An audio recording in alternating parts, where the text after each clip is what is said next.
काली संध्यारे मु आरिसा पिठा बनैथिली। मो आरिसा पिठा को देखंतु केमती मु फुलेइथिली।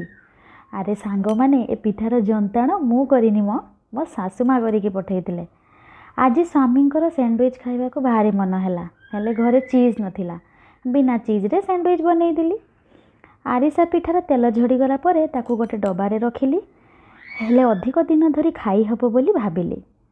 तापरे गुरुवार रे साई बाबा दर्शन करिली, सेठी प्रसाद देले सबु बांटी खाइली।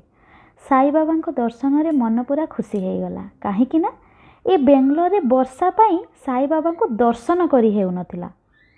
तापरे घर पाई क्षीर, पूजा पाई फूल आउ आम साई माँ पाई एप्पल किनी आमे घर को फेरिलु। सांग माने मो चैनल को टिके लाइक, शेयर एंड सब्सक्राइब करने को भूलिबेनी।